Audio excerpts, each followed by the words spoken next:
Welcome to a little Hoogle After Dark. For folks that are my regulars, if you're catching this on YouTube, it is currently 7 p.m. Central Standard Cornfield time. For one of folks here live, welcome.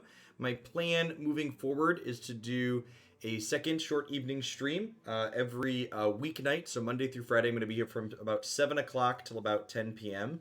Dankest Memer NA coming in hot to start us off the night with the brand new Twitch Prime sub. I appreciate that. Welcome to Oglandia. Thanks for keeping me employed this month with that. We're going to kick things off with some Runeterra here this evening. Snipree coming in hot with the 28 months. Welcome back. This archetype, I think, is arguably one of the better decks in the format right now. I could see this being a consideration for me playing in my lineup in the tournament at the end of the month. These regions, Bilgewater and Noxus, fit in with Diana Vi and Lux Ash that I'm definitely playing for two of my lineups. So this is an aggressive deck with Misfortune as one of the champions. So very good aggressive champion, 3/3 for 3. Whenever any ally attacks, she deals 1 damage to all battling enemies and the enemy nexus. Her level up is rare because she needs to see the attack happen, but when she does level up, she gets bigger and deals a bunch of damage to things. So the rest of the deck is kind of low curve aggressive stuff. So you got things like Jagged Butcher, Legion Saboteur, Precious Pet here at the bottom end of the curve. We've got a bunch of reach like Imperial Demolitionist and Legion Grenadier. And then we've got other more powerful forms of reach like Decimate and Noxian Fervor. One thing of note is that this is an aggressive burn deck more than a board controller mid-range deck. So even though this is a Bilgewater deck, we're not playing sharks in it. We do have one Captain Pharaon at the top of our curve, but other than that, our top end threats are 3 Gangplank, which is a 5/5/5 for 5 with Overwhelm, so deals extra damage, and then levels when you've dealt damage to Nexus in 5 different rounds. This leveled mode closes games out very quickly, a little bit bigger. And then Jack the Winner here. I really love this card out of Call the Mountain. Just 5/6 for 5 is a great stat line, and then every turn he creates a fleeting sleep with the fishes. So in addition to being a good body, also gives you more reach to burn people out. So let's go ahead and dive on into some games with this and see how it goes. Did the Dreamscaper command not work?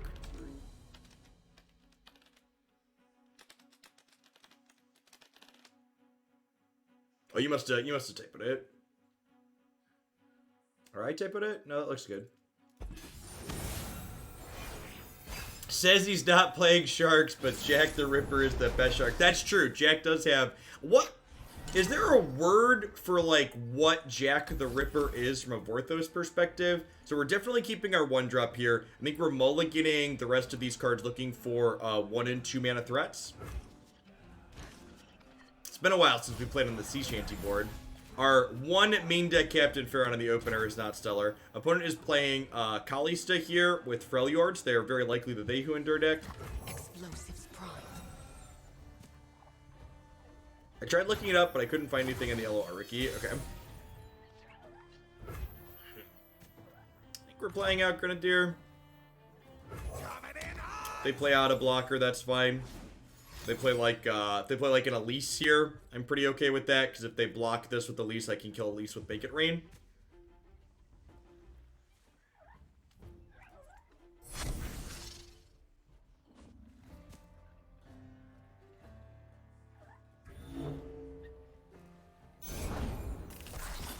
I think I'm pretty okay. Oh, I'm actually not okay taking that trade. Huh. That's actually pretty punishing. So, does this just, like, fog my attack now? So this is ephemeral, so it's going away at end of turn regardless. So I have to decide, is it worth throwing away my Legion Saboteur for 4 points of damage, basically? Hey, Tron, thank you for the 4 years of support. I'm really glad you're enjoying the Runeterra stuff. Me too. It might actually be worth it. Getting a trigger on my Gangplank's a pretty big deal, too. Yeah, I think I punted. I think I probably should have opened attacks this turn. And I think now that I didn't open attacks, I need to take that trade, throwing away my 2/1 for 4 points of damage here. Misfortune's a great draw. Depending on what they do here, there's a good chance I just Make It Rain, because Make It Rain will trigger Gangplank this turn, and getting a Gangplank trigger on their turn is pretty big game, so we can level this up as quickly as possible.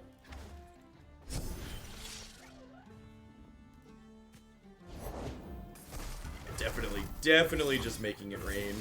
Make it rain. Some things die while others feel the pain. Make it rain. Opponent's playing Tempo Endure, or Aggro Endure, whatever you want to call it. I'm one of the good guys, but not that good. Definitely playing Misfortune here. Am I into trading Misfortune for the 4-3? I don't think so. I think I just attack with the 3-2. Definitely want to get my Misfortune and my Trigger in for Gangplank. There's also Trigger Plunder for the Jagged Butcher. So these will trade, but they'll still take 2. 1 from her Trigger and 1 from that Dice Trigger. What's going on, Heli Mob? That's awesome. Yeah, I love seeing usernames that we don't usually get to see. For folks who are my regulars wondering what's going on, if you didn't see my schedule update, I'm going to be doing evening streams every weeknight now. Not super long, but at least a little bit. So, welcome to some evening Hoaglandia. This doesn't change a damn thing. Are the kiddos in bed? Not quite yet. Christy has a PTA meeting until 7:30. She's going to put them to bed after that. Yeah, well, I appreciate your sub support, even if you're mostly just watching VODs. I wouldn't be here without folks like you. So they have a decent attack here. Howdy, hello him. Welcome to a live one. So I assume these are gonna like hook my 3-3s. I guess they might hook my 5-5, so I don't have good blocks. Yeah, that makes sense. I actually think this is quite a bad hook from them. I think they're definitely supposed to hook my Jagged Butcher here, because if they leave Misfortune back on my bench, I definitely would not trade her for a 4-3, but now I get to trade this here, which is great. So I think they should have hooked this one here and left me Misfortune if they wanted to push damage. What's up, Logan?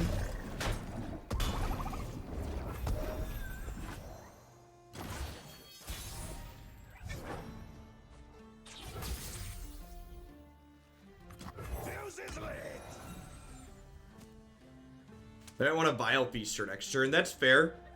That's fair. What's that noise? We're gonna go ahead and do this, I think. I guess these don't actually block my things, though. Yeah, screw it. Let's attack. I guess this attack here means that... So this attack here means they can trade this here, but this is another Misfortune, right? And if they're blocking this here, they're not blocking this, which is great for us. So if you've previously been a paid sub, Logan, you can't get the September discount. There was a loophole. There was a loophole where that was possible for a little bit, but it is no longer possible. Okay, with these blocks, do I Noxian Fervor this? If I Noxian Fervor here, does Misfortune still kill this? She does. And again, if you're ever wondering how an interaction like that works, you can just mouse over the all-knowing eye to find out. And this has Overwhelm, so killing this with the Noxian Fervor here just seems great. The eye knows all. Hey, Tudors, thank you for the 21 months of support. I appreciate that. Welcome back. Thanks for keeping me around. Yeah, you can only get the September discount if you were a Prime sub previously or a gift sub, which sucks.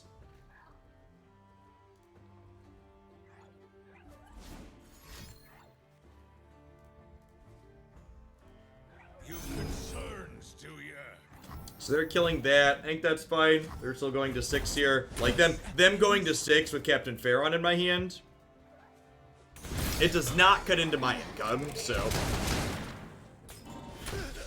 Basically, the reason why Twitch does their promotion that way is they understand that getting people to spend money for the first time means they're more likely to spend money in the future. So the September discount only applying to people who haven't paid to sub before is because they're trying to generate new first-time people giving Twitch money, basically.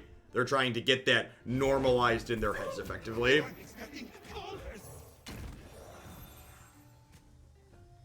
Speaking of, thanks for the 21 months, Tutors.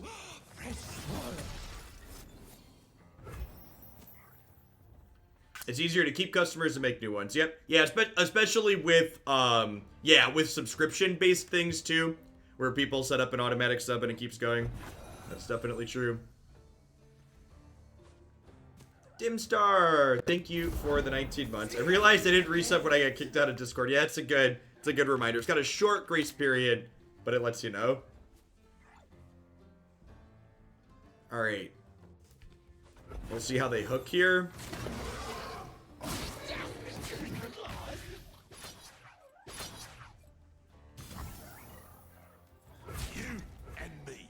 How do we feel about making it rain? I could potentially save Misfortune, although I guess this just turns into a Misfortune. This could potentially, like, kill this and save me points of life inside of combat.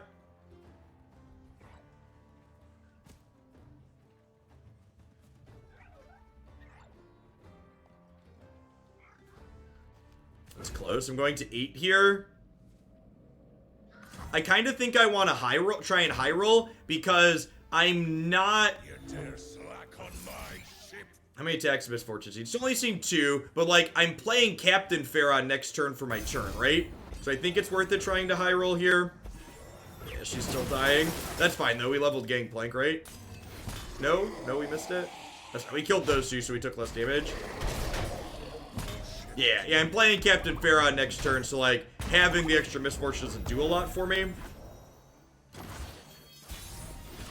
I promised a bloodbath. On my way.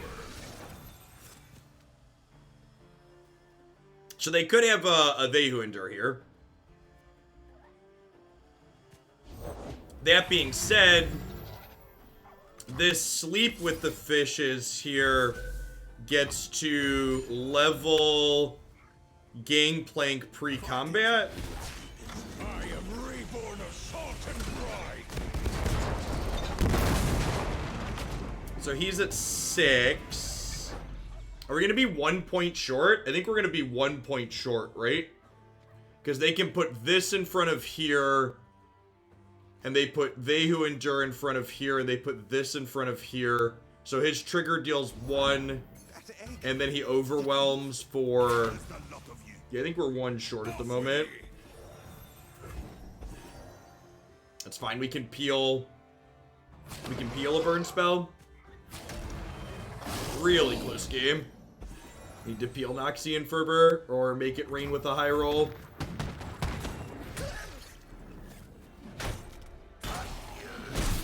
What's actually really interesting, I don't know if you want to call it interesting, maybe call it unfortunate is the better word. Had our Make It Rain hit our opponent's... Oh, Noxian Fervor's not out anymore, right? It's just Make It Rain. Had our Make It Rain hit our opponent's face on their previous attack step, we would have won the game there because my captain would have leveled sooner, which would have let me have a keg to deal an extra damage with its attack trigger. Hey, Logan, thank you for the very generous tier 3 resub. I really appreciate that. Welcome back. Thanks for keeping me around. And Job New, thanks for the 2/3 of a year. Just here for the shillings. I appreciate it. I appreciate you here regardless.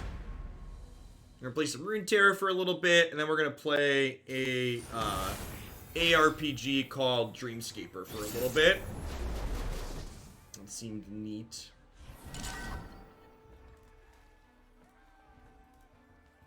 Draven Jinx, so another aggressive deck. I think I'm definitely keeping Butcher and Grenadier. I'm going to mulligan Gangplank. I think, again, just looking for cheaper things to fill out my curve. I think I want to mulligan Demolitionist for the time being, too.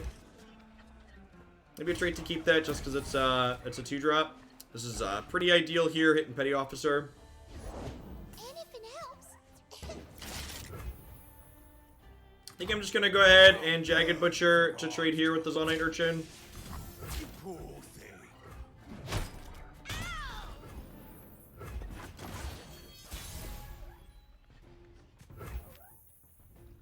Oh, nice. It lets you get the discount. Cool. Yeah, maybe if it had been long enough since you'd subbed, if there was some amount of time since you had previously subbed, if you'd been a paid sub coming back, it gives you the discount again.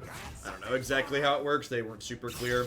I like attacking here, even though we're just trading for the 2/2, because it gets a point of damage in, which triggers my Gangplank level up. So kind of feeling a little bit behind here, but definitely not out of the game. Time for the main event.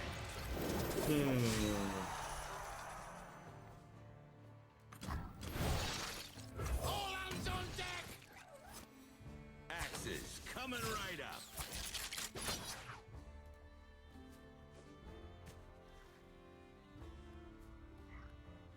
Hey, Prof Bob, thank you for the very generous tier 3. I appreciate the 20 months. Welcome back. Thanks for keeping me around.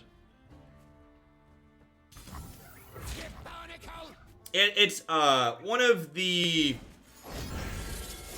Wow, that's brutal. They had a vision in hand, which when discarded gives everything +1. Well, poop. Before I got blown out in combat there, what I was attempting to say was one of the perks of my job is I frequently have game companies send me game keys and stuff for their things on Steam, and there's a lot of let's say interesting video games out there. Dreamscaper was one that I had the indie company that makes it send me, and I was like, oh, this actually looks pretty cool. I played a little bit of the tutorial off stream and decided I wanted to play some on stream. Rules are made to be broken. Like buildings. Or people. You should try blinking sometime. In position. Behind ya. Hey, what's going on, Hunox? Good evening. Alright, so I'm doing this to get the trigger here, and then I'm going to go ahead and vision to kill this.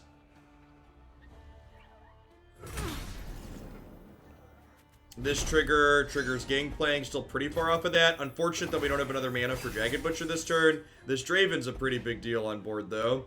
Okay, that's actually a great draw. It means I can Jagged Butcher plus this to 2-for-1 the Draven at least. Bounty Board knows me name. Got axes, need victims.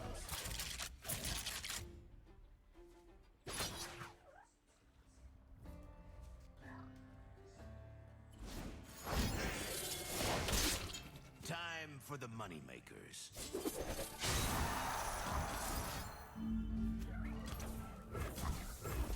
Okay, we're going to 10 here. Gangplank on this board is not nothing. He is a 5/5, pretty far off of a 6/6 unfortunately, but he can at least like trade with this, which is nice. Neither the flames nor the depths can claim me. Definitely going to attack here, even if they want to block with this. We'll overwhelm over a little bit. Something. What science without a little risk? Yeah, I think I'm supposed to attack with this, even though they get to trade with it, because I get to hit them and play a 3/3 here, and I really just need to like shrink the board and like get my own board presence going. So we're a little bit behind at the moment, and since they had a draw 3 there. Plenty of killing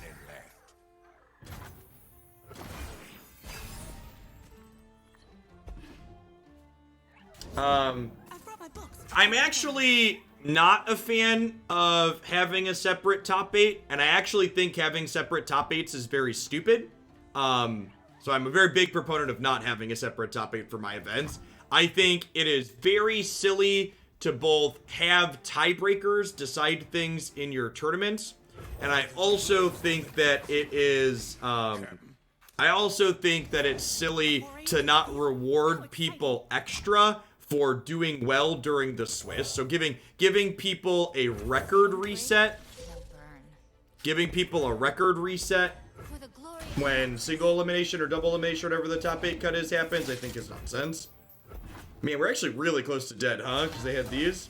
So they've got 3 chompers here, so we're going to take 6 down to 4. Oh, they forgot to challenge my things. Well, that's huge. Pretty big mistake on their part.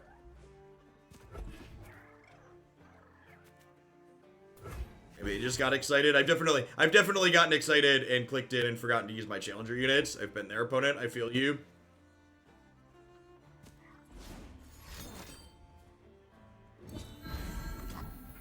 Wow, we'd have... Yeah, they definitely clicked through and punted. They'd have killed us if they would have hooked correctly, right? They would have had 6 + 4 there. That's 4. It's a rough beat. Hang them by their entrails. Am I locked into my 3 decks of tournament? I've not. I've got a third deck that I'm not sure on. What a record reset. Yeah, so for people that aren't familiar with how top 8 cuts work, is basically everybody that goes into the top 8 effectively has the same record. Like, it doesn't matter if you went 10-0 in the Swiss or like 8-2. When you get to the top 8, you are effectively in the same spot as everybody else. And I think that's very silly. I think players should get rewarded for doing well during the Swiss. What's going on, J Boogie? Yeah, so with the state of the world currently, I've adjusted my stream schedule to include late night regular streams now. What's the worst that could happen?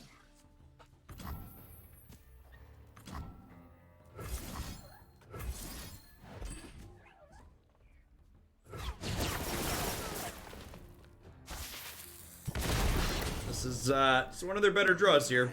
We'll see if my opponent's deck is powerful enough to pull them through the mistake that they made here.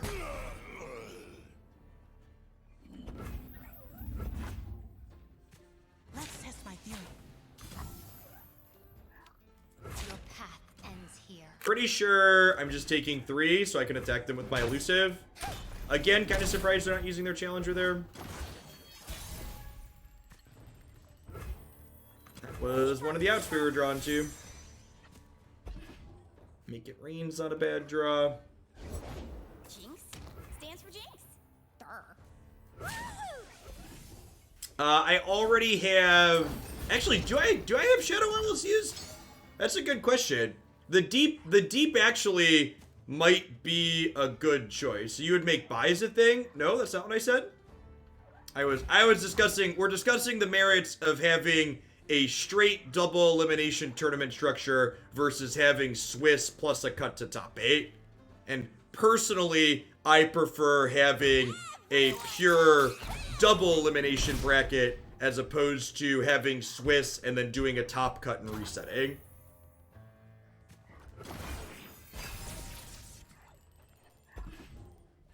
There's work to do.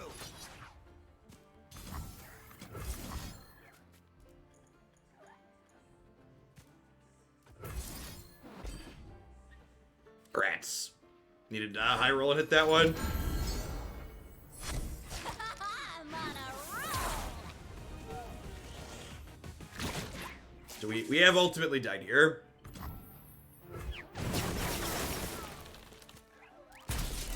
Duels of Runeterra posted an updated image. So let's get to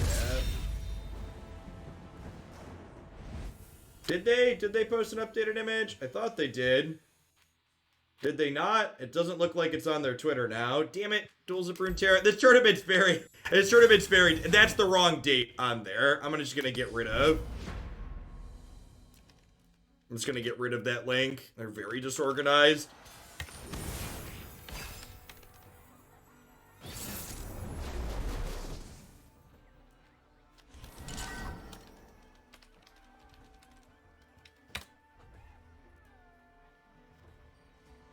Oh, I forgot to put my premium emotes on. Good call. Thresh Gangplank, so probably a control deck. Honestly, this is an interesting thought. Do I keep Captain Pharaon in my opener against what's likely a control deck? I think I do, actually. Might be a little greedy, but this is like easily our best card in the control matchup.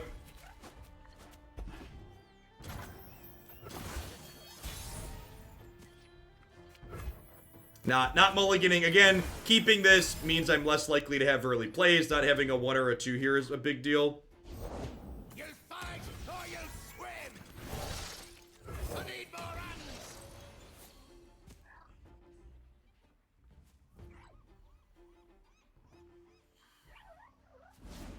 Yeah, I don't know. The three deck, and I've talked about this before. The three deck tournament format, I'm not sure that I'm a fan of from Runeterra. I definitely feel like I'm struggling to find 3 decks I want to play. Whereas like it was very easy for me to find 2 decks I wanted to play, but finding a third is rough. Fight me, you favorite look. Look, behind you, a 3-headed monkey. 3 deck format. You have to have 3 decks that explicitly do not overlap regions is what you're looking for. You got legs. So like I have 2 decks, but like I have I have way more than 3 decks in Runeterra total that I like. It's just that most of them overlap regions. Like, most of the decks that I like are Freljord, for example. So we super high rolled on this. We got to kill the barrel, and we hit this, so this doesn't die. The misfortune trigger kills it. That's a pretty good beat here. Then you have to play all of them each round or what? So yeah, that's the other thing. There's a chance you don't even play all of your decks over the course of the tournament. So the rounds are best of 3 with public deck lists. And each round, you look at your opponent's decks and ban one of the 3, and then they have to win the best of 3 round with the other 2 decks they've submitted. You have to win 1 game with each. So there's a chance you like go through all this work to find 3 decks that work, and then like your opponents just all ban the same deck every round.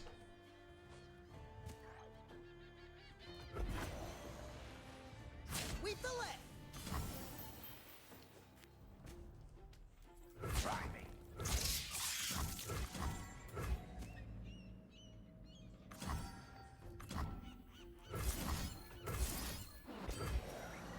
Oh, that was dumb. I targeted this. I should have waited for combat to happen so I couldn't target this. That was sloppy on my part. Left foot, left foot. Set him off. Yeah, I agree with that assessment completely. I get what they're doing, but it's super convoluted. Yeah, I would have had a better chance to hit this here. I think we're probably dead at this point. My opponent, and this was again like my opponent's playing a bit of a brew here, so I expected them to be on something more controlling, and their draw's been very aggressive here, and it looks like we're just gonna die.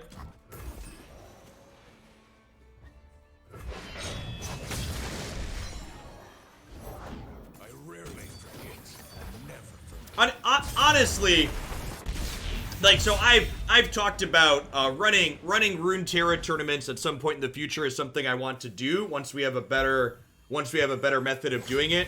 MTG Melee says they plan to support Runeterra and other card games at some point. And if they do that, I intend to run some Hoaglandia Runeterra tournaments.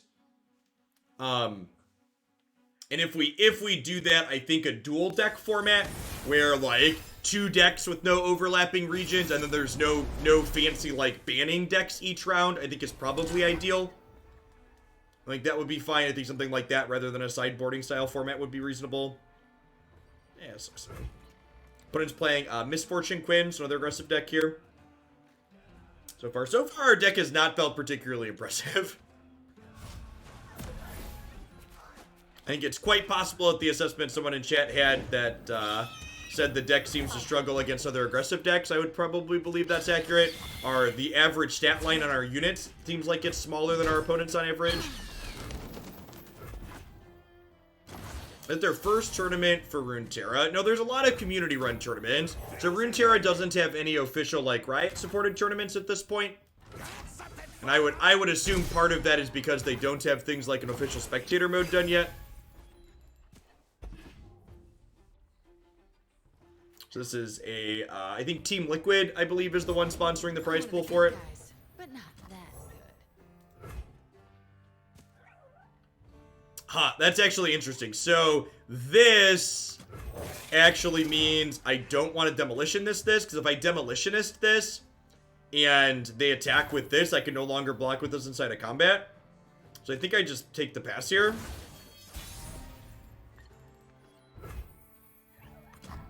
Then we'll open on this, and then we'll play Jagged Butcher with Plunder.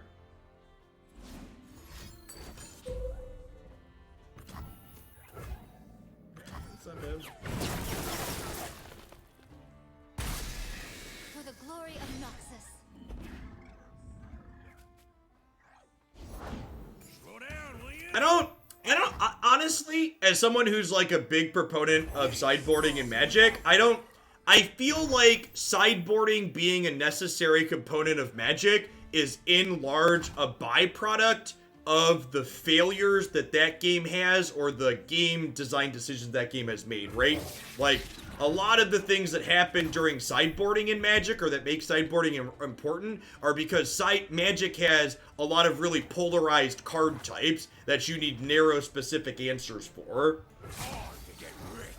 evening mommy makeout. Yeah, every night this week you can tune in here and find some Hoaglandia action. So Monday through Friday I'm gonna be doing evening streams now. 7 p.m., which is about a half hour ago we started. And do a little bit of card games, a little bit of variety stuff. I don't know what sideboarding is. So in Magic, sideboarding is basically you play a best of 3 tournament match with a main deck, and then in between your second and possibly third games, you have a side deck of cards that you can exchange cards with in your main deck. So basically, like, if you're playing an aggro deck against a control deck, you can cut cards that are bad against the control deck and bring in cards that are good for them. But Magic as a game has more things like that because it has a lot of things that are pretty polarized about it. I think we're just making it rain here to try and tag the Valor before I can force my thing to block. I've been pretty good make it rain RNG so far today, or in this set. Evening Demente. That being said, kind of feels like we're about to get run down. Sure about that?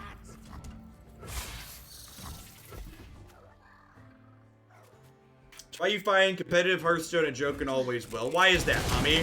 Which part of competitive Hearthstone do you think is a joke? Because, again, similar to Runeterra, I don't think Hearthstone really needs sideboards.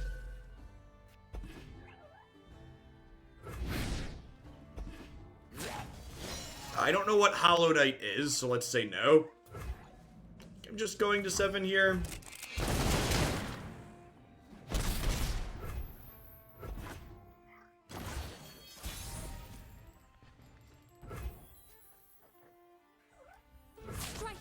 This Decimate might be lethal here, huh? They kill this in combat. We get to do this.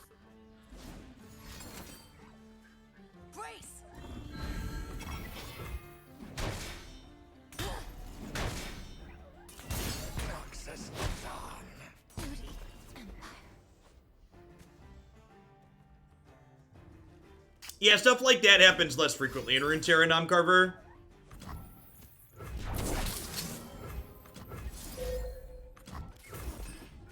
No sideboard, very little action, and so much RNG. So I'm actually gonna give you a timeout for a bad faith comparison.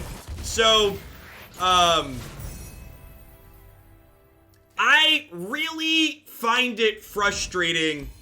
I don't even know if it's frustrating. I find it ironic or amusing or whatever you want to call it when people say Hearthstone isn't interactive, because Hearthstone is an incredibly interactive card game. Like, every unit in Hearthstone doubles as a piece of removal because your units can directly attack their units. I also don't think that Hearthstone, similar to Runeterra, needs sideboarding, because a lot of the ways in which Hearthstone archetypes are designed, you don't have a bunch of dead cards in every matchup like you do in Magic, generally speaking.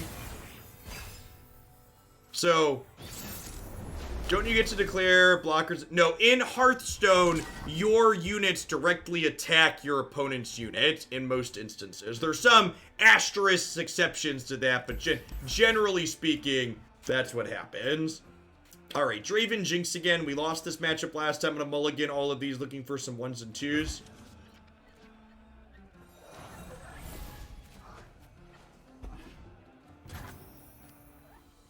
Yeah, I agree that, like, many TCG players and the card game players, this isn't even a Magic thing or a Runeterra thing. Do we have a host from someone, or did someone sign off? Did I miss a host?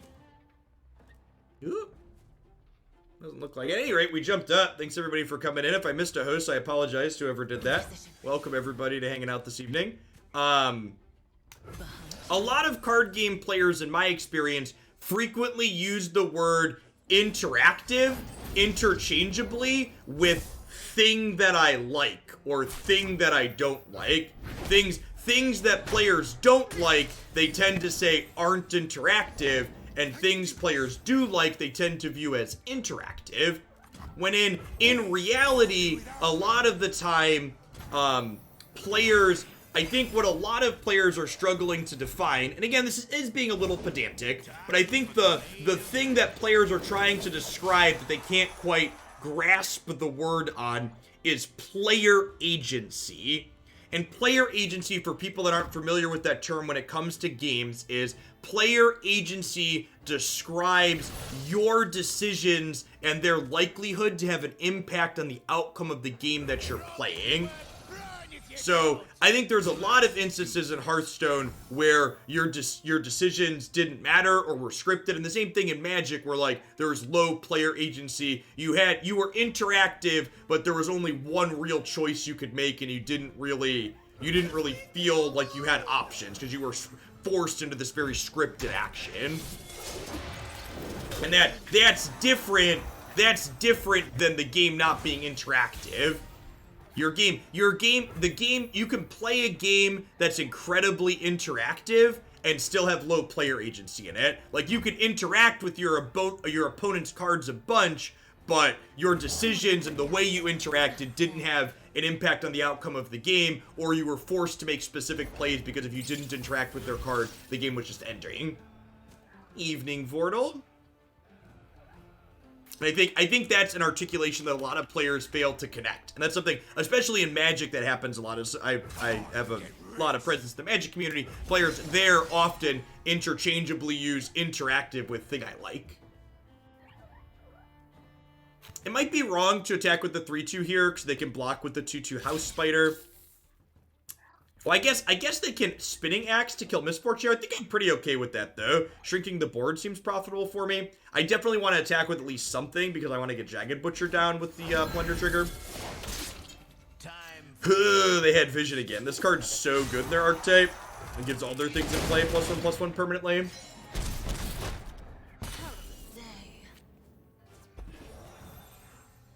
So, notably, I'm going up to 5 resources next turn, so they're going to get to play Gangplank or Jack. Honestly, I probably want to play Jack out first. He's a little bit bigger. We'll see if they open attacks here. Yes, the opponent is playing the Jinx Draven discard aggro deck. Or people. The 6th point of toughness on Jack the Winner here is very crucial because it means he can block quick attackers through a singleton Spinning Axe, which is nice.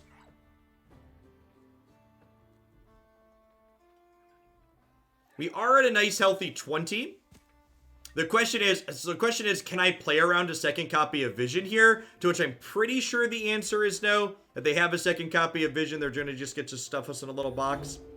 If they don't have a second copy of Vision, this attack is very good for us, which probably means they have it.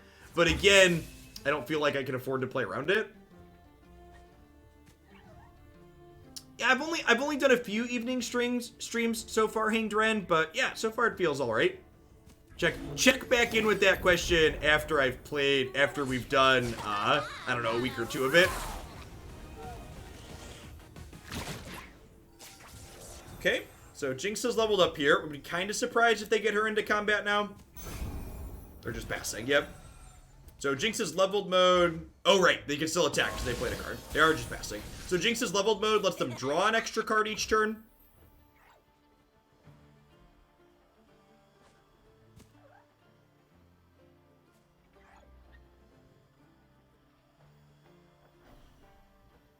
I have room for 2 things on the board.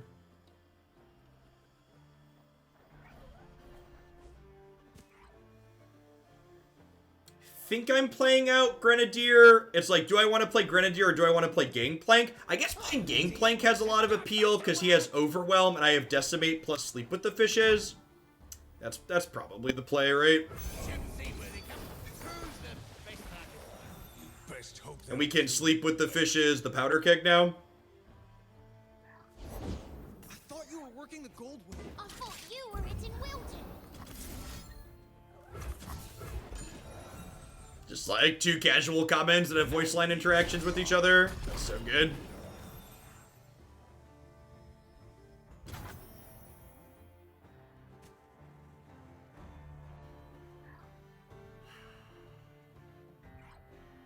So they only have 1 free block on my 3/3s. I think I'm attacking with these.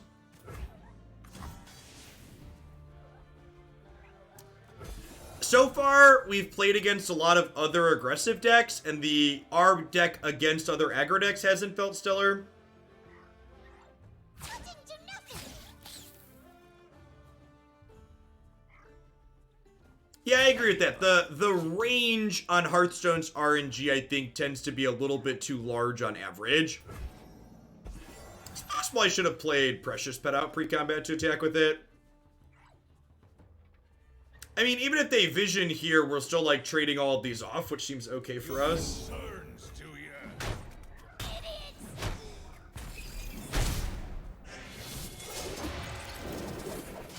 My beautiful face. So they're at 7 now. And I've got... This is technically 2 points of reach. This is 4 points of reach. My opponent could empty their hand here by playing Spinning Axes, but I feel like they probably don't want to do that this turn, right? I guess it kills all 4 of these, so maybe they do. If they like empty their hand. Okay. Yeah, I think they're gonna make a super mega death rocket here. Yep. Now we're cooking. I probably should have held the Precious Pet. You think it was a mistake to play that out?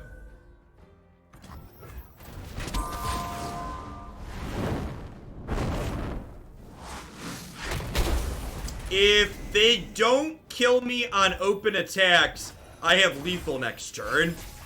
So, Sleep with the Fish on this is 3, Decimate is 4. They're at 7. So I'm taking 7, 8, 9, 10. I'm going to 6.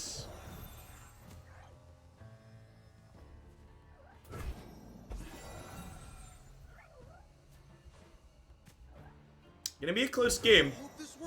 If they have a Get Excited, we are actually dead, right? Because Get Excited is 3, and then another Death Rocket is 4. Fuse is lit. Yeah, there's a Death Rocket. So any Jinx, Mystic Shot, or Get Excited is lethal at this point. Because remember, Jinx's champion spell is Get Excited.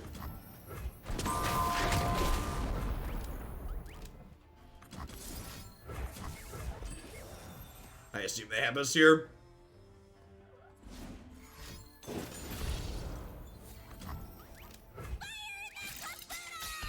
And we've been a turn short in the aggro mirror a few times tonight. Dex definitely felt like between quick attackers or our opponents having bigger things, we've been on an uphill battle.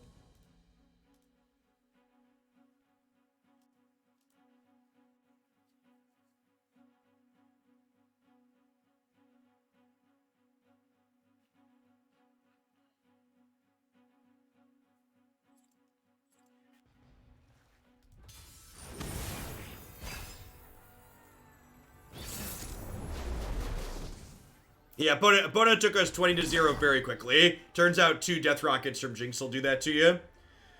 Mono Demacia Garrett. This is again going to be a matchup where they have a lot of big things. Our units are on average going to get outclassed very quickly in terms of individual sizes here. New recruit reporting in. Howdy, boy who knows me name.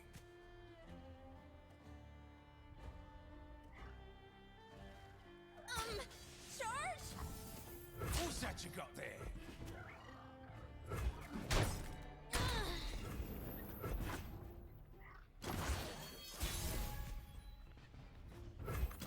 Coming in hot!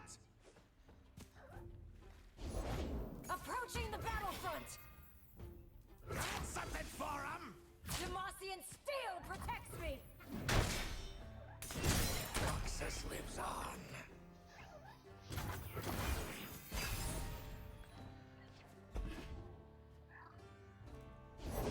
Soldiers, to me! Yeah, basically it's the elite deck. Fortune favors. So we have Misfortune into Zap here, which seems like a real good 1-2 combo. Zap probably one of our better cards in this matchup because the elusive means it's going to be able to sneak past their stuff. Like a fish Zap into Jack here. We might just be able to turn into a burn deck with these decimates.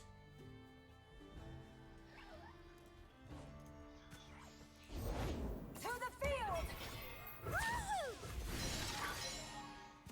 Love ya.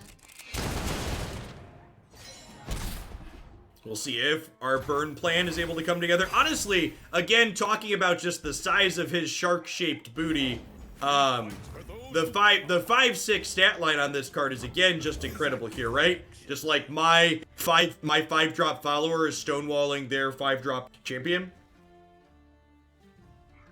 Pointers or good content or tutorials to check out. So there are a number of the challenges in Runeterra that are optional, but they still give you experience. I would recommend playing through every tutorial, every one of those challenges. They do an excellent job of teaching you the game mechanics. If you're interested in spending a little bit of money, the starter bundle is definitely good value for what you're spending. I think we just start by attacking with Zap, huh? Let's do this. Definitely on the burn them out plan. The question is going to be, can they kill us before we do that?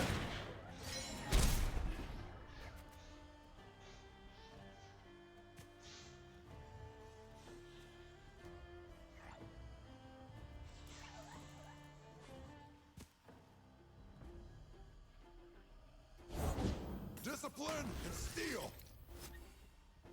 Yeah, and I think that's fine, mommy. Like, personal preference, like there's a lot of good card games out there, and personal preference, like preferring the play patterns, like I agree. As someone who like grew up playing a ton of Magic, the back and forth play patterns of Runeterra are phenomenal, and they're something I love.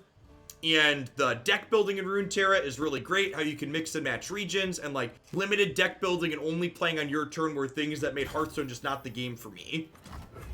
But I think too often, and this definitely isn't limited to card games in general, too often people try and turn something that's subjective into something that should be. Oh, I forgot to deal 2. You wanted rough.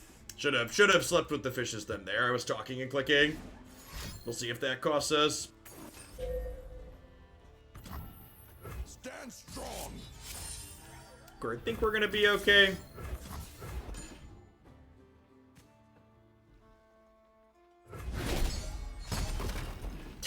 This is 8. I have another elusive attack here. You and me. Let's go. I'll cut my name into ya.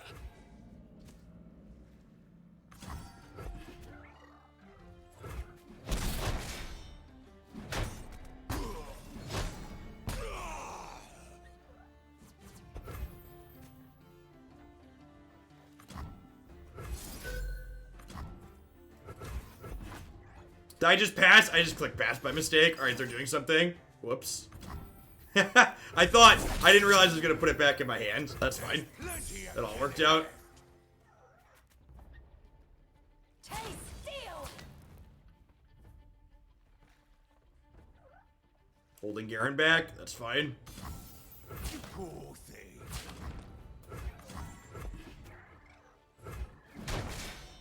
No regrets. Avenge me. So we'll do this. We'll do decimate. Next turn we attack for... Next turn we attack for 2, 3, 4. And then we have another 4 here. Plus like another 1 kind of. They could have a...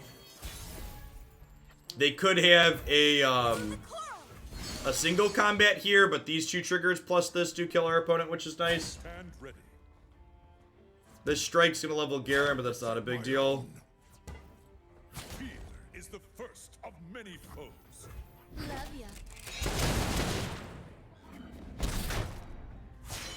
We must not relent.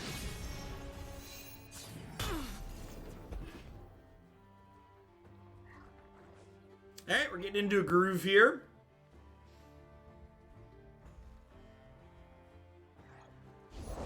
It's dangerous up there. Take this. Do they have outs to this? I don't think so, Demacia, right? Yeah.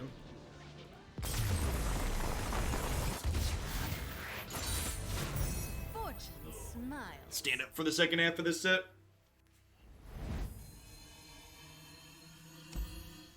Yeah, they'd have to have like a lifesteal thing in play with a combat spell, right?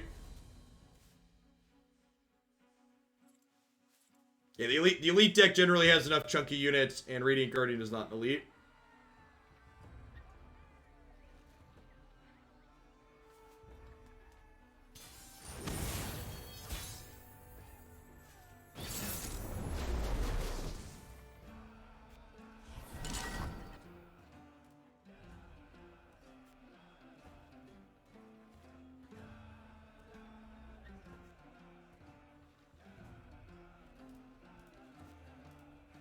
Trundle Darius. That's a really interesting champion combination.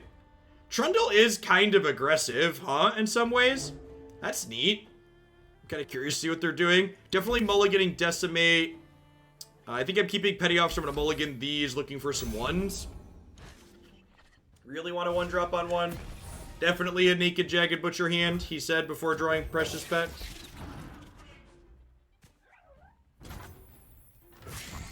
Yeah, I don't think I've seen this champion pair before either. Trundle's a sweet one.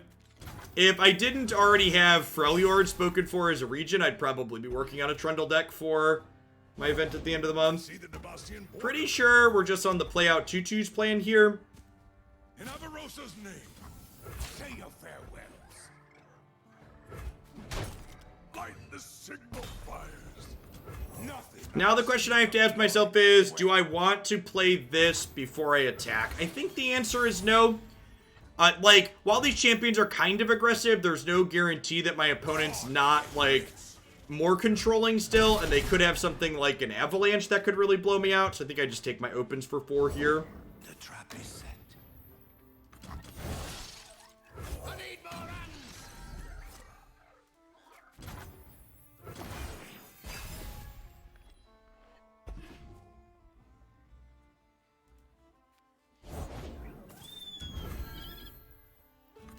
Gotta go with the flow. This card drawing Noxian Fervor is real good. It can't be. I'm through waiting. Get I think I'm trading here and taking 5. Wonderful see combat trick here.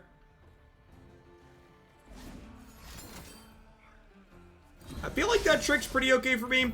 They get to save their thing, but that's a troll chant that's not going to save them 2 points of life later.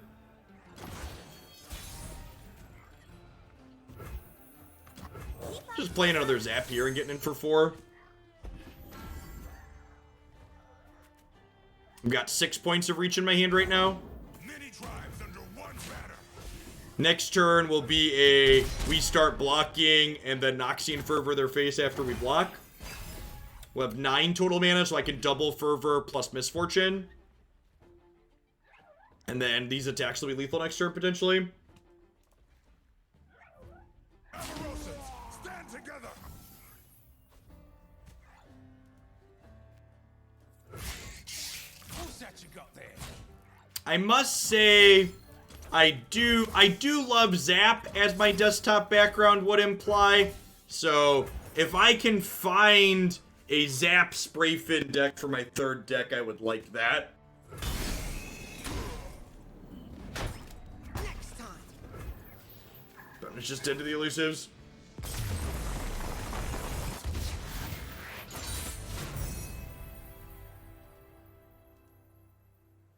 So the regions I'm locked into for 2 of my 3 decks are Freljord, Demacia, Targon, and PNZ. So if I can find a Zap aggro deck with one of the other 3 to pair with, I should try a Stalking Shadow Isle Zap deck, because Zap drawing Stalking Shadows sounds kind of hot, honestly. I should brew something up for that and throw it in the deck queue.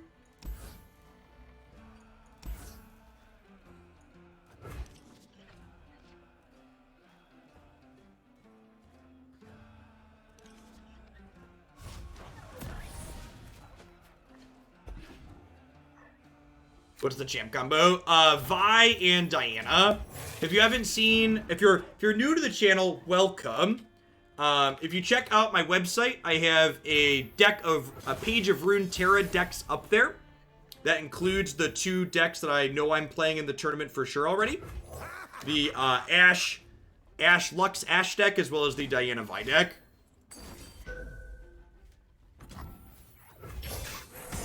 I think with Make It Rain in hand, I just hold tight. There's really no point in attacking into this if I can Make It Rain to kill it later. Yeah, that's true too. We are going to get patch notes tomorrow, and balance changes could impact what exactly I want to play. Is it a reasonable take as well? Looking for trouble? It found you.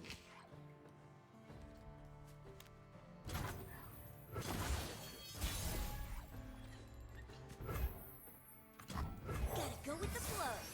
So they can't Ice Quake me this turn, but they could Avalanche me. If they Avalanche, I get a hit in with Misfortune for 4 of those. So it's like not the worst. Victory at any cost.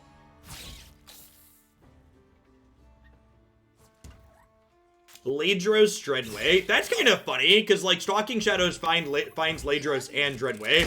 That's just like going really big. It's a lot of 9-drops.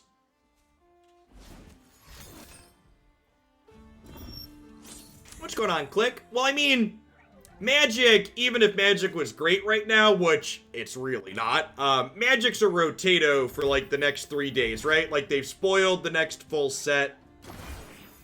If you look at my schedule, Wednesday night, 2 nights from now, we're going to spend that evening building Magic decks on stream before their set release, and then Thursday and Friday we'll be playing Standard on stream for my evening segments.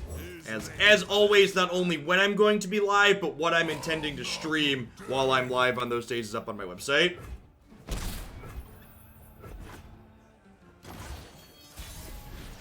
You wanted wrath. I think we just open attacks here, right? They want to eat Misfortune, they take a hit here. They have Ruination mana, they could have Ice Quake. Definitely just want to smack them around here. Got a problem? I do have a problem. That is correct, Blake.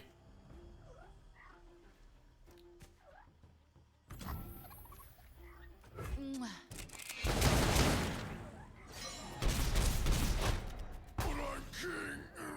But I'm king. I think the new set will change anything in Historic. I think a ban list update will change things in Historic. I'm really not a huge fan of where Magic's Historic format's at right now. Format's pretty linear and frustrating. In my opinion. If they don't break, they'll burn. For the glory of Noxus.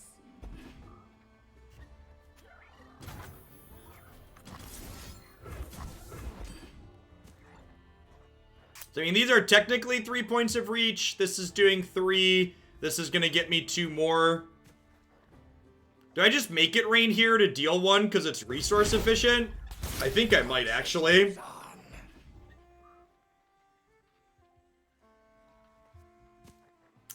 That's the line.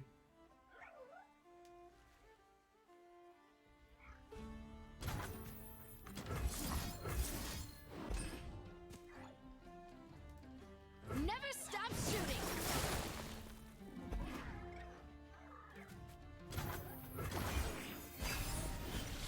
Lock the doors. Gangplank comes with a powder keg, which is great. We'll get to Sleep with the Fishes that. When we're done, I'm taking your pet. Don't make promises you can't keep, girl. What's your wager? I think I do this so I can kill this with Make It Rain. Try and get decent open attacks next turn.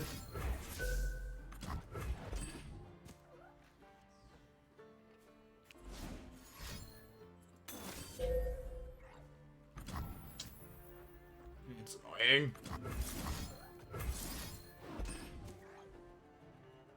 Make it interesting for me. very linear. Linear decks in a card game refer to decks that are interested in playing past each other as opposed to interacting with one another. So Goblins. Goblins is a great example of a very linear deck. It wants to just like drop Muxus into play and kill you. One of the things I really love about Runeterra is that decks tend to not be super linear in this game on average. Like even this deck that we're playing right now, which is like an aggressive base deck, tends to be pretty interactive still a lot of the time. With its things like Make It Rain and various challenger units and stuff like that that can come up. Hey, Crackpipe Kid, thank you for the 13 months. Really appreciate the Prime support. Welcome back. And I'm enjoying having my day broke up a little bit too. Obviously, the schedule change came out of necessity to do what's best for my family, but so far I'm enjoying having the split.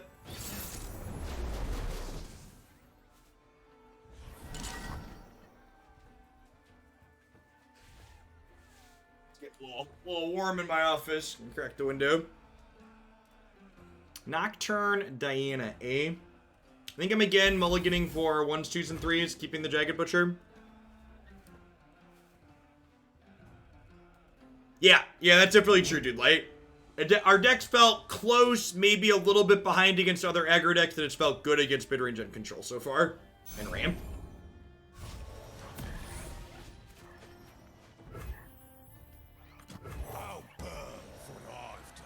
I'd like to attack for 2. We were peaceful once. I would like to not attack for 2 because I have to Make It Rain. Raise your weapon sunward.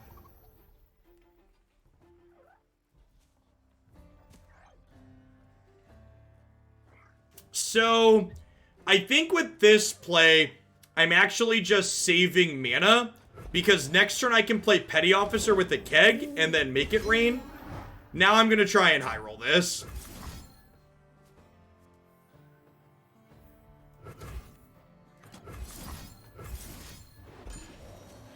Yeah, good enough.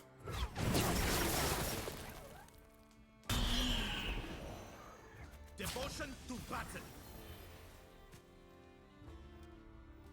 You poor thing. Well, I don't really know if I surmise or agree with your question so much, Hunox, because I don't know that, like, in the 3 months I've been playing Runeterra at least, there's always been some kind of aggressive deck that's competitive, I think. Like, Runeterra has consistently had a good variety of archetypes that are playable in the time I've spent playing it. Well, definitely not attacking into these now. It's raining cats and dogs out here, chat. No more hiding.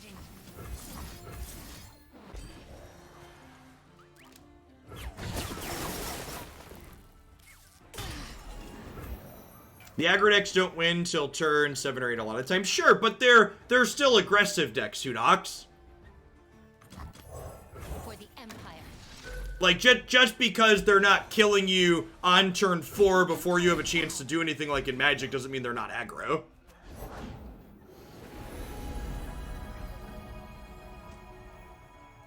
Oh yeah, that's a pretty sparkle fight.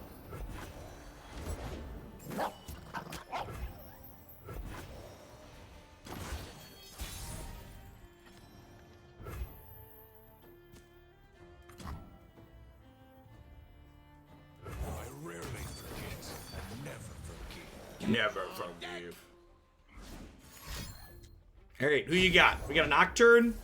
Not a Nocturne. That seems fine. I think we're smashing.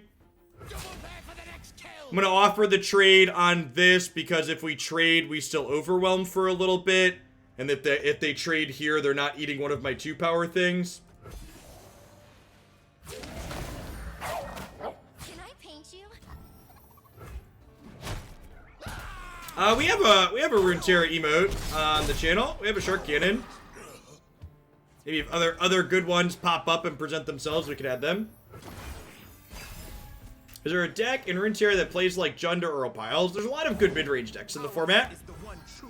I'm a really big fan of Diana-based mid-range right now, but there's definitely a decent range of things that are competitive. Like a fish in water. If you're looking for meta decks, if you go to the Mobalytics website where my personal decks are housed, there's a tier list thing on the left side that you can find that'll have have a bunch of good things there. I'm just gonna go ahead and make it rain here. Kill both of these guaranteed.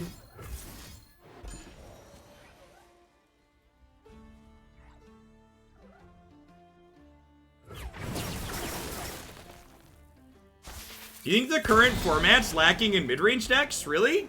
What's the meta tier list say? Twisted Fate Gangplank that's S tier based on win rates is definitely a mid-range deck. Swain Twisted Fate is a mid-range deck. Ezreal Twisted Fate is mid-rangey. Turbo Sajani is mid-rangey. Leona Lux is mid-rangey, controlling. There's like a really good range of basically everything there. I'm not blocking with this probably, right? Because I need to Noxian Fervor it.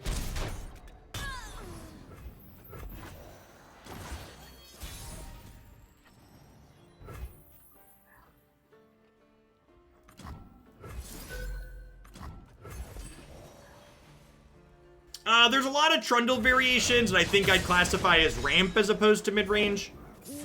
Dad, something tells me Chat's been missing me. Chat's been missing baby girl. I've been missing baby girl. Hello. Are you being good for your mom tonight? Are your brothers in bed yet? No, I came down to get them. How'd the rest of your meeting go? Do you want to hold her while I put the kids? Yeah. Is that too much?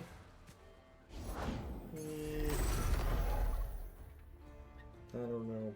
Has she eaten recently? No.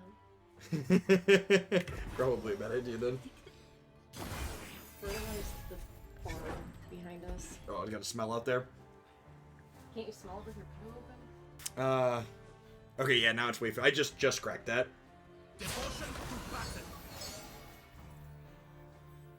Oh yeah, they definitely fertilized the land behind my house. For people that are new to the channel, that was my wife and our daughter, Haley. She is 3 months old as of today, in fact, I believe. We live next to a farm. And there is a corn field / soybean field back behind our house. So, we live in central Illinois. AKA cornfield.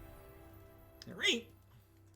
Burning people out. All of our games against the other aggro decks have been razor thin margins. We like lost a couple where we were one turn away from lethal, and like we've killed people with fervors while we were dead on attacks. She is exactly 3 months old today. She is giant. Chat remembered Haley. I just Well, Chat tried. Sajani Kalista. So could be a variation on Tempo Endure. There was a more mid-rangey variation of Tempo Endure playing Sajani last season. I think I'm keeping the rest of these. Good cheap cards. Hey, Peace Axe. Have a good one wherever you're at. I don't like it said that way. It's She is giant. Have you seen her? humongous. Haley. Haley's much larger than our other boys are or were. She's 60%. like 60 percentile. Yeah, both the boys are pretty tiny. They're like 30, 40th percentile for like height and weight. 10th, sure. And she's like 90th for both. She is actually sleeping through the night pretty well. She goes from like 10 p.m. to 7 a.m. with like one break in between, which is amazing, especially for her age. Explosives primed.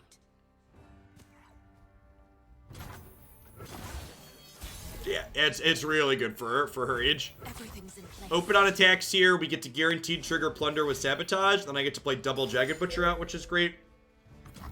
So they have a kill for this, but I opened on attack, so I still get my Plunder trigger in, which is excellent.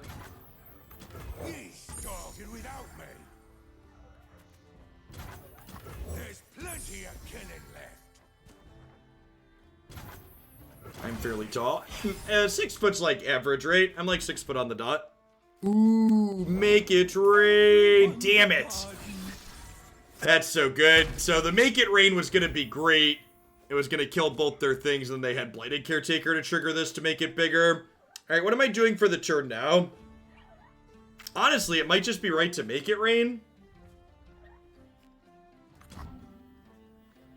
Can I just like try and high roll this and pick off these? I think so.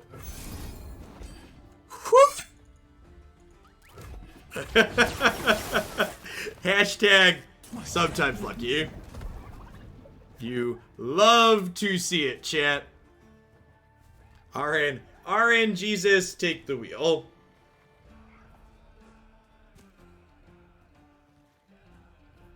I have a very large voice.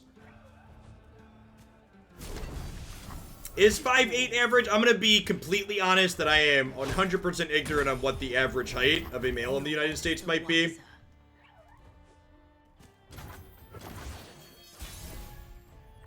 Pretty sure we just open on attacks here. Getting our 6 points, hopefully. I'm 5'5", but I demand to remeasure. Another Vile Feast here is rough. If opponent is playing something more mid-rangey, the fact that they're preventing so much damage here is really huge.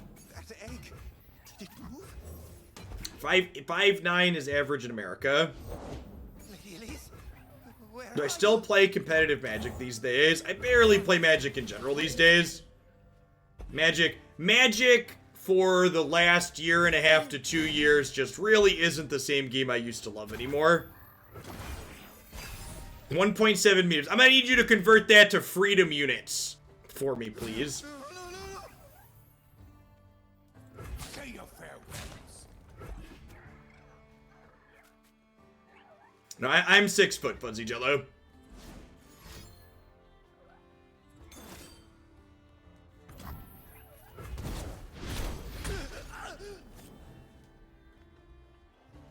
Fake unit. Listen, as someone who has a science degree, I would much prefer if we use the metric system in this country. Captain. So pretty sure, even though I have Zap here, I'm obligated to open on attacks because they have 6 mana, which means they could Sejani me this turn. So I don't want to like play Zap and then get my Gangplank, Sejani'd. Yeah, I kind of feel like they could have renamed War on Spark to War on Magic, and it would have been pretty accurate.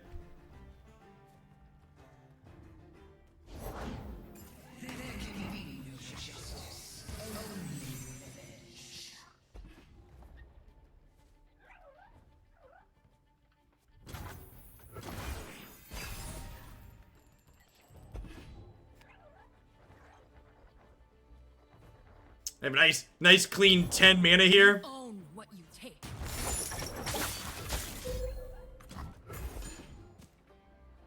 And the Secret Morrowind streams. I'm excited to do a 10 mana's one short, right? I'm excited to do some other RPGs. How do you think Magic could improve? Is it just War of the Spark rotating out? If I am being blunt, I am skeptical that Magic can ever be a well-balanced game as long as their ability to balance their game is beholden to a stock market.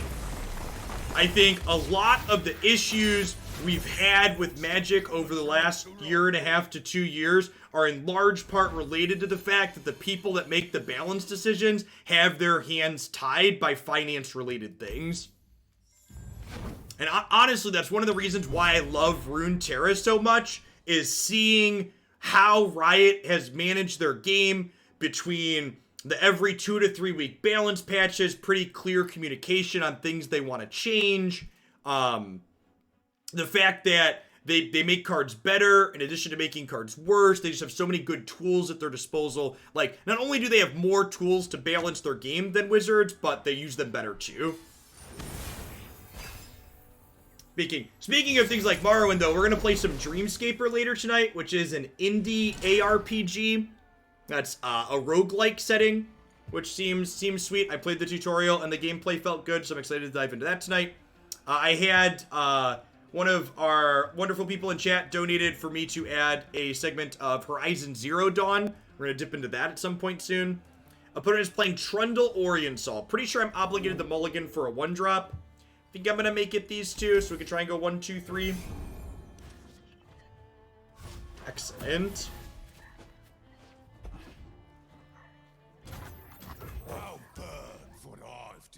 I think a lot of my, I know, a lot of my past criticisms of Riot, some of which were valid, and they've worked to improve their workplace culture from my understanding and fix issues that they had, and then other bits of critique that I had were largely born of ignorance. Essentially, there's no ethical consumption under capitalism, and you shouldn't pick your games based on what you think they're doing ethically or morally, generally speaking.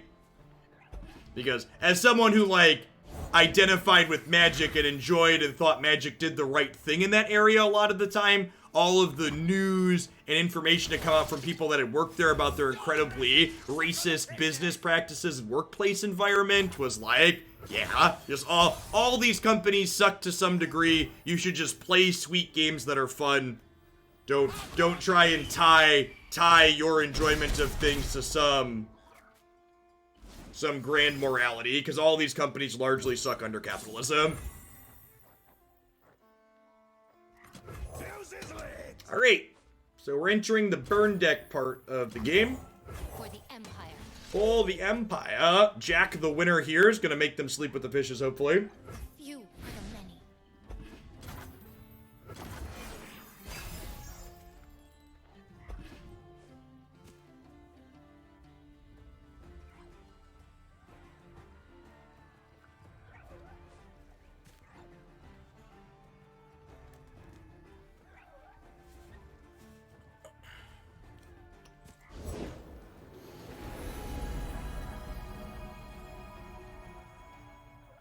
And here's where I'd paint my constellation. Yeah, and honestly, from an outsider looking in more recent memory, to give a good clean-cut example, when one of Riot's executives said some incredibly offensive things on social media regarding everything surrounding the Black Lives Matter movement that was spurned by George Floyd, he was very promptly removed. Ideally, it should have never happened, but the second best thing to it never happening is them promptly firing the idiot that said the awful thing. Alright, so I think we're attacking with our 3 power things and Jack at this point. Am I just slamming with everything? Yeah, it's probably just Smash Face to start. I've got so much reach in my hand, right? This is 3, 6, 10, 12, 14 technically.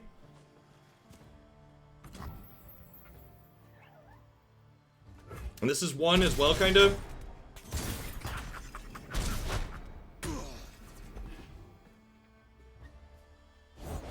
These are troll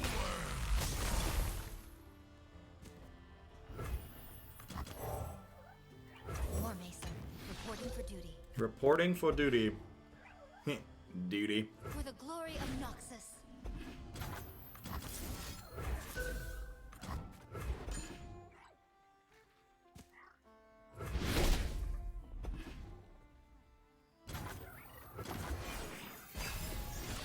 Lock the doors.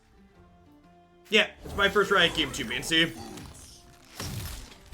So, my opponent is notably playing the Targon region here. So they do have a lot of healing available and accessible to them here. So while I do have, 12 points rolled up here, there is a chance that they heal their way out of this. We'll see. Yep. This is a burst spell, so I cannot respond to this. So I can't respond by dealing 6 here, for example.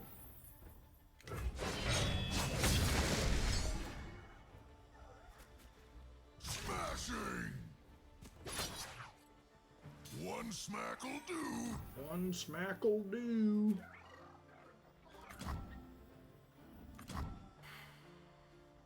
I think I just let this die so I can open attacks with Misfortune next turn.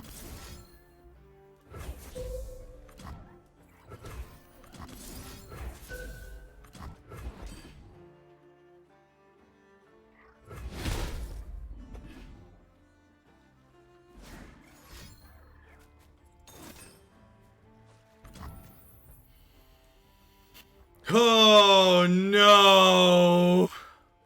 That's brutal. That was the one we couldn't beat. Get out here. That's a heal 8. Looking for trouble. Can we beat that? We might actually be able to beat that. I'm gonna hit them for 4 next turn when I open attacks. Oh, this is 0. Never mind. Never mind, it also makes their card free because they're enlightened. Right. Forgot about that. Forgot it also made it free. Yikes. Ooh. Noxian Fervor. Noxian Fervor. Noxian Fervor. Damn it, Bobby.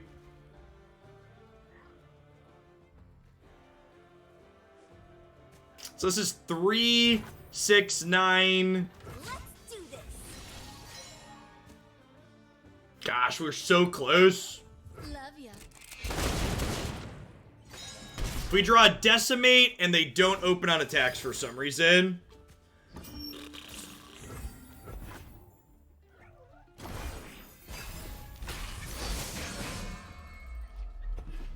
The ramp deck really showing the power of the target cards there. Now we plan our revenge. No, I don't think that's about the burst healing card at all. I think Star Shaping's pretty well balanced. I think if there's a card that heals too much in that archetype, it's definitely Revitalizing Roar. Star Shaping is super beatable as an aggressive deck. The card that heals you 8 to 12 is the card you can't beat.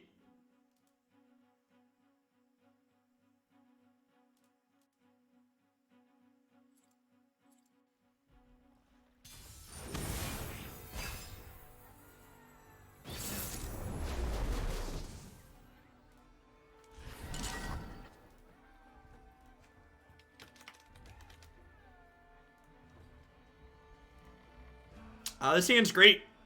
I'm looking to make it rain.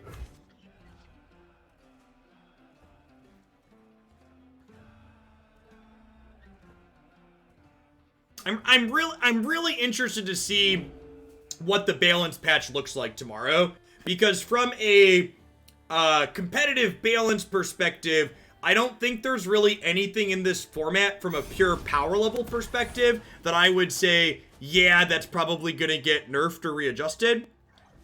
I feel like I wouldn't be surprised to see a number of buffs tomorrow. They had mentioned potentially nerfing Ezreal, so if there's a nerf coming, I expect that to be the card that gets hit. We're supposed to get the Lee Sin rework in this week's update too, right? So I expect that should be coming.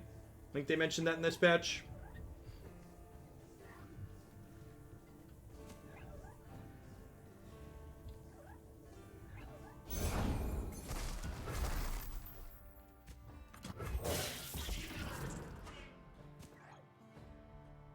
So, I wouldn't be surprised by the Ezreal nerf in large part. I think I'm going double one drop here. In large part because I think Ezreal with burst spells is just an incredibly feels bad experience. And I actually think one of the things Runeterra's done incredibly well is realizing and acknowledging you shouldn't just make adjustments based on raw win rates. I think the best example of that is the 8 mana spell that makes something unkillable. The fact that they moved that, from burst to fast was really good in my opinion. I could see them touching Hush based on community feedback. That wouldn't surprise me. I'm one of the good guys. But I don't think that one would be based on power. A change that would be based on power level. That is incredibly good. Very surprised to see them killing this instead of making a 4-3. Are we just dead? Feels like I could just never beat this opener. I guess I did mulligan a make it rain. That could have been okay. I guess I have okay attacks next turn, right? Because of misfortune. If I open attacks, we might be okay here. Play Grenadier's out. Rex nerf. If they're out there, I'll spot them. Ezreal can kill you at 20 from burst speed, especially if what's their name is involved, Karma. You'll never see it coming. Time for violence. Am I okay trading Misfortune for the Ravenous Butcher? I think I am if it means they're not blocking something else here.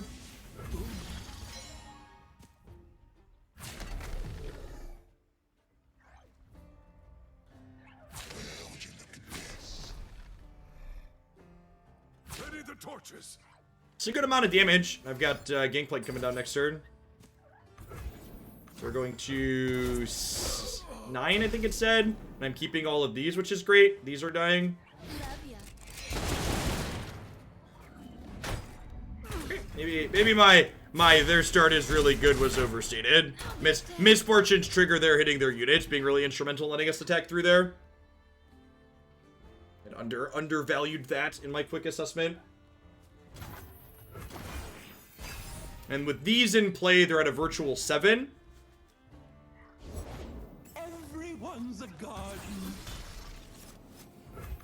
I rarely forget. And never forgive.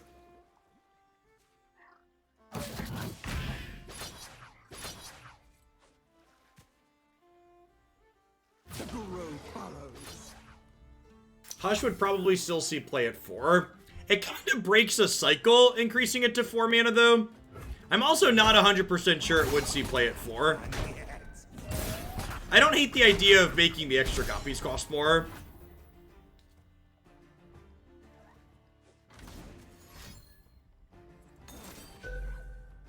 Rude. It says Overwhelm at least.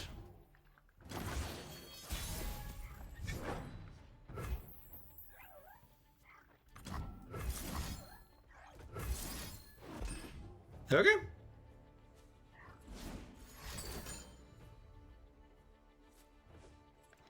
Yeah, I agree, Dom Carver. I think the power level of Hush is pretty fine.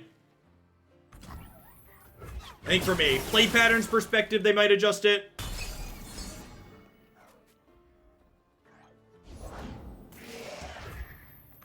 Nothing like the stink of blood and sweat. Get to work. Get to work.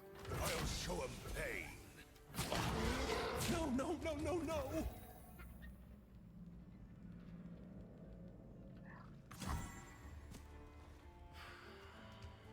We just press OK and put them to 4 here.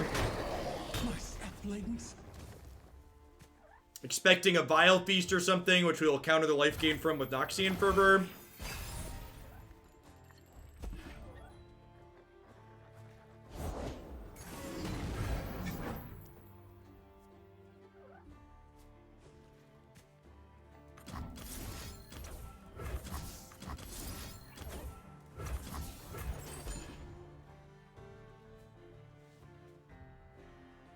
Again, just really close, razor-thin games against aggro.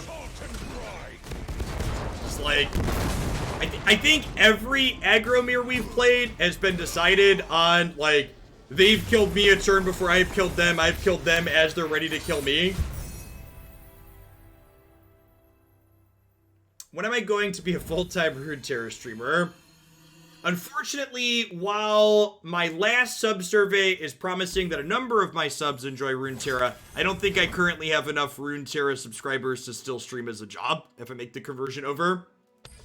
And actually, one thing that was kind of interesting, so there's some websites that track how many subscribers large Twitch streamers have based on viewer count. And I actually have more subs than both Swim and Mogwai, even though they have much higher viewer counts than I do. Hey, Blue Crucial, thank you very much for the Prime support. I really appreciate that. Thanks for keeping me around. Thresh Gangplank. Last time we hit this pairing earlier tonight, I kept the Captain Pharaoh, and I think that was a mistake. Let's mulligan looking for a 3-drop to curve 1, 2, 3 here.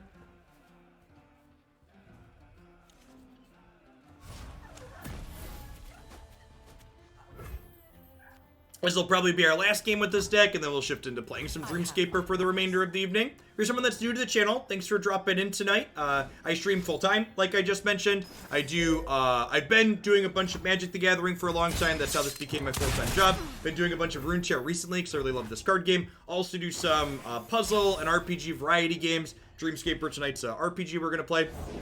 I've whipped up something special.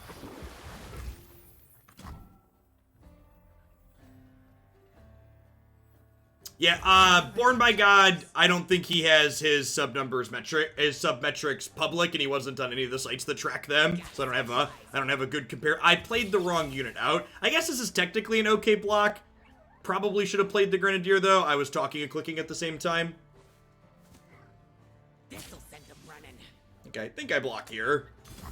Your path ends here. Send more. So, with this barrel here, I think I open on attacks to hook it, because if I play either of these out and they make it rain, they could get me here. I think that attack in signifies that they could have make it rain. It sucks that I'm not getting in damage this turn, but I think playing my threats around that's ideal. Don't click and talk, it's not safe. That's true. It's like walking and texting at the same time, right? You're gonna run into someone. Which is especially dangerous given the current state of the world.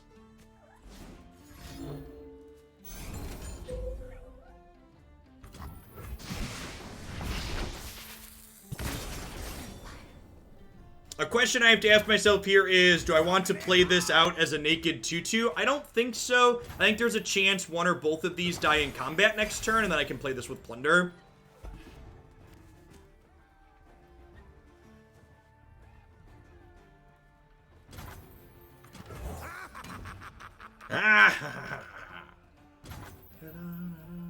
Is there a punish for playing this out, or should I just take the pass and open on attacks?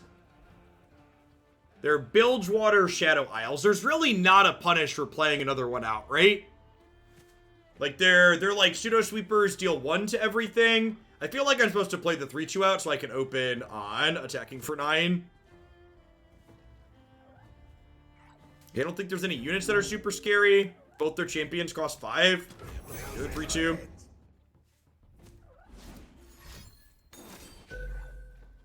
They could have multiple Make It Rains, but multiple Make It Rains would cast during my combat step anyways, so. Yeah, like, waiting to play these out doesn't really play around double Make It Rain. They could have Make It Rain into the deal 1 to everything game 3. Wow, cracking them for 9 there is huge. Okay. Thunk.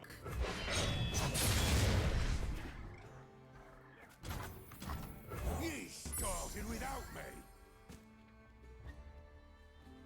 We theoretically have them dead because we have 3 damage on board plus 4 in hand, but obviously their Shadow Isles deck has a lot of ways to heal.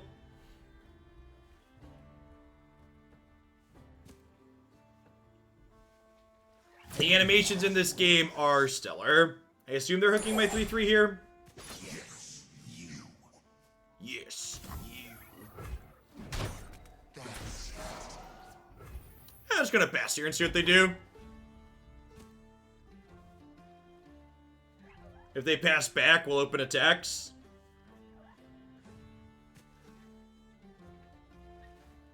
Depending on what else they play out, it'll dictate if we decimate plus plunder unit or deploy misfortune this turn.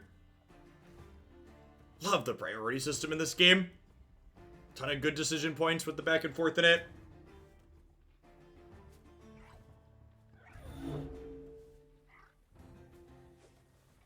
My uplift desk is functional. The electronic controller in it is kind of crap, but the actual hardware other than that is fine. It's stable when it goes up at least.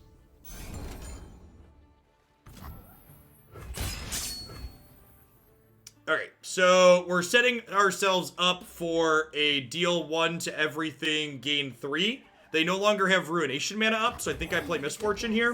But not that good.